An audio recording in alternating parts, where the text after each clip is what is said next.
Welcome back, everyone. And today we are going to be discussing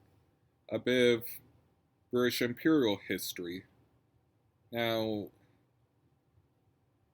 what we're going to be discussing is how Britain came to control India. And to be honest,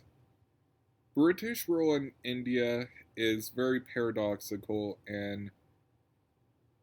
it actually informs a lot of both a marked change in India's history and identity, and also it marks a the development of a British identity because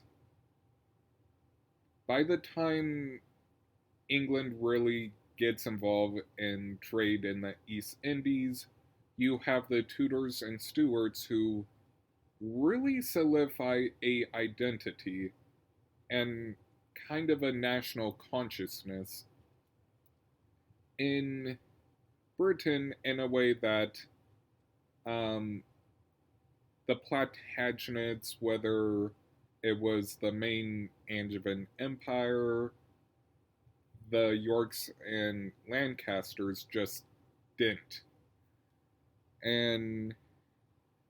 and in a lot of ways, the conquest of India is kind of where Britain went from a trading and colonial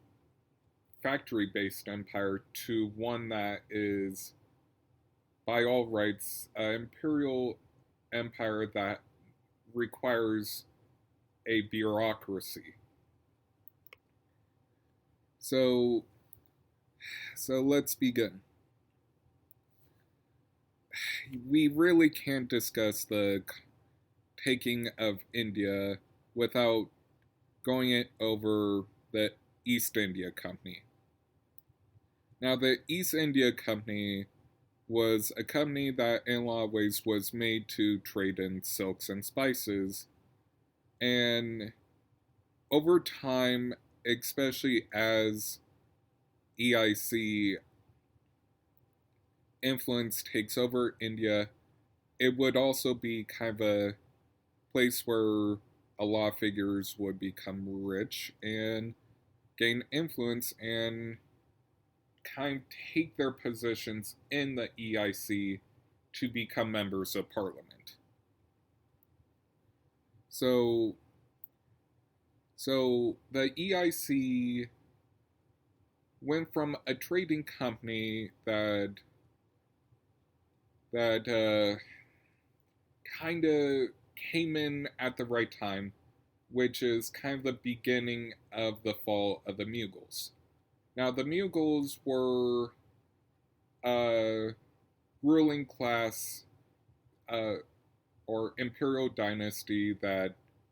traces back to the Mongols and Timurline. Now, the Mughals, while they did have a powerful military and a lot of political influence, in a lot of ways, they needed local structures and ability to influence them without getting too directly involved. Think of think of them as kind of like one of the history books that I read in grad school described the Mughals as Orpheus, where they played the music and people would follow, but their strength wasn't always in the military, more in a soft power or a soft influence. But as wars in the India subcontinent and invasions from West from Afghan groups start coming into India, the Mughals started to fracture, and because of that, the fact that the EIC was starting to utilize sepoys, think of them as like a private mix group of private militaries that allowed the EIC to get involved in local affairs by trading their sepoys and using that as a way to start wiggling into local power struggles. They start gaining more influence. And the EIC started going from trying to get into textiles and into trading into conflicts, especially as competition between Britain and France grew. And alongside this, even though a lot of European groups really weren't aiming to destabilize, and a lot of them realized that a full frontal assault on power structures were not in their best interests, especially after Aurangzeb dies. There was a huge political flux, and this kind of gave room for more different Indian confederations to come around, and and by having sepoys ready to hire, and in some cases small navies at the ready, the EIC basically became a mercenary drop off, or in some cases a third party that was willing to trade on being allowed to collect tax revenues to basically sell a small army. And this led to kind of a boiling point as Britain, through machinations, propaganda, and strengthening of already regional holds, and creating the legend of the Black Hole of Calcutta, which was an awful prison, but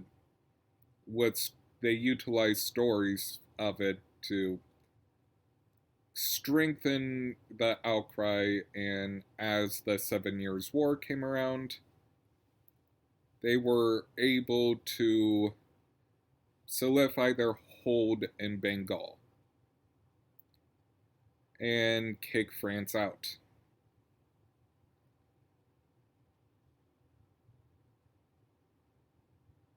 And before we really get too far into this, we might want to check in with what was the view of the EIC doing all this in from the point of view of locals and Parliament. And the truth is, Parliament was divided. And a lot of it is because what allowed the initial growth of, and especially of the financial and political realm, was the fact that Britain found a way to balance their liberal system by having a parliament who was strong but also had enough checks in place and enough of the old style that it could be balanced. And because of this, what the EIC was doing by was a bit of a front to kind of the liberal revolution that allowed Britain to be liberal and do, in their opinion, liberalism right, and kind of this fear of expansion that taking over Bengal caused. And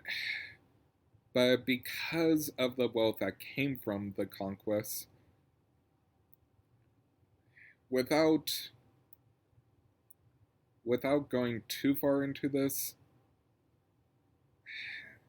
the EIC had to utilize basically a bunch of bribes and influence to basically not come out too badly, and but they did have to face some regulation.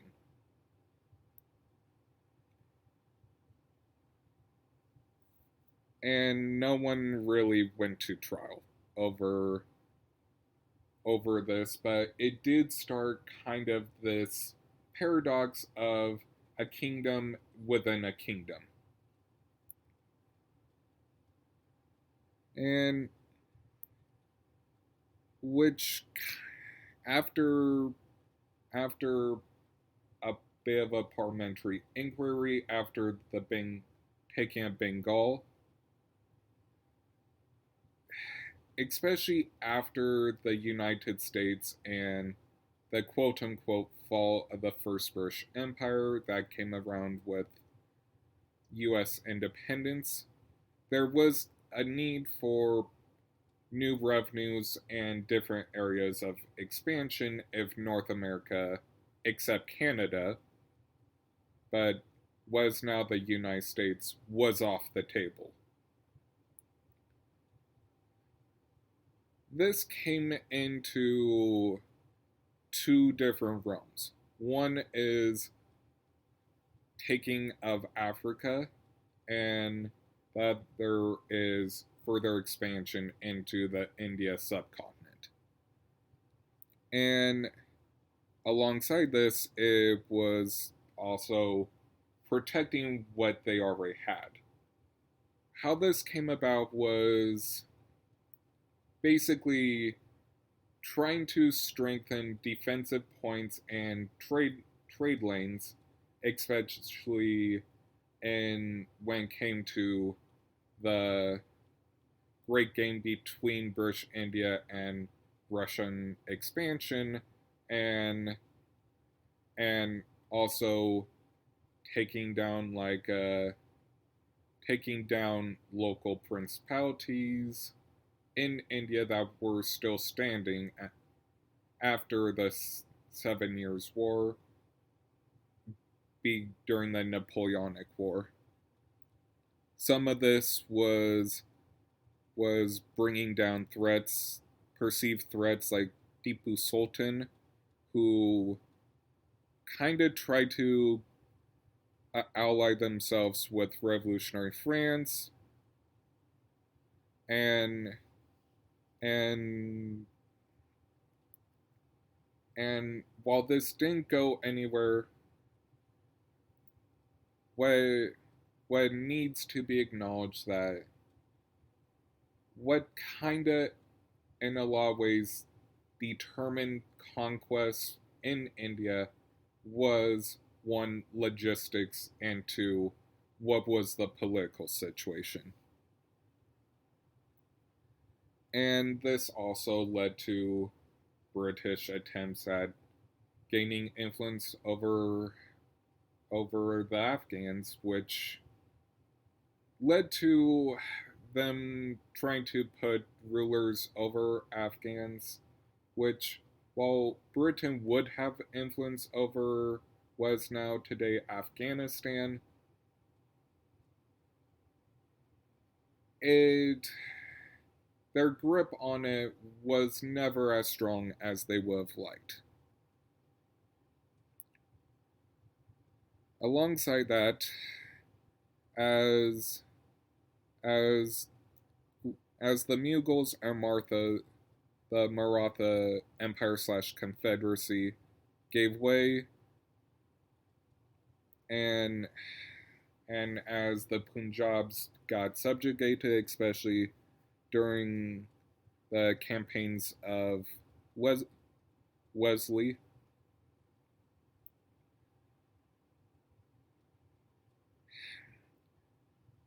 the question over whether or not the EIC could still be a frontman kind of came into question, which did lead the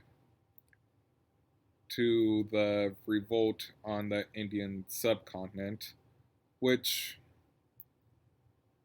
while it was fast moving and burned very fast and very bright, in a lot of ways it burned itself out because you had different groups who were trying to coordinate and or not even try coordinating, and it gave Britain a chance to catch its breath and come back in. While it did lead to questioning of the usage of sepoys, in the end, it meant that the EIC could no longer be a front for British control.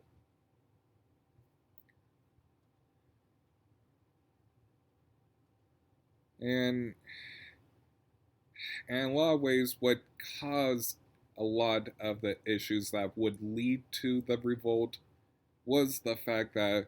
Britain was kind of trying to have a heavy hand in what was happening in India, especially cultural wise. This led to a hardening of the caste system, um, trying to create distinctions in provinces and communities based on Sikhs, Muslims, and Hindus. And just creating a lot of racial connotations that, while that in a lot of ways, even if it was there, never to the extreme it was there before. And in a lot of ways, that also meant trying to create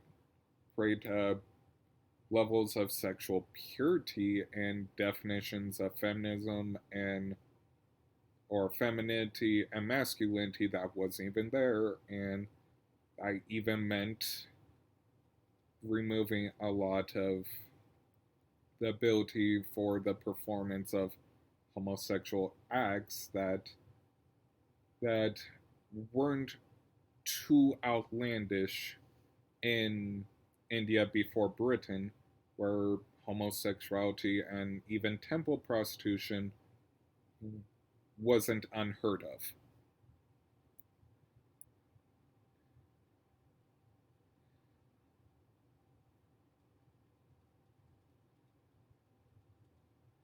And and as all this was happening, changes in the market and kind of basically made India becoming a part of the growing British Empire instead of a EIC cover inevitable. And and this kind of led to the creation of the British Raj. Now, this is kind of where I'm going to leave off, but but just kind of keep in mind that British India is a complicated situation. And in a lot of ways, the effects of the British Raj are still being felt, especially as questions over a de facto caste system is still in place. The fact that the rise of India came off the back of a sense of Hindu nationalism and the creation of Pakistan through a Muslim nationalism, and kind of the very tough situation that territories that never had that distinction still feel in India and Pakistan today. And the fact that the struggle of homosexuals and women in India and Pakistan are still being felt because of Britain wanting to have a heavier hand and a bigger say in trying to justify their liberal despotism in the British Raj.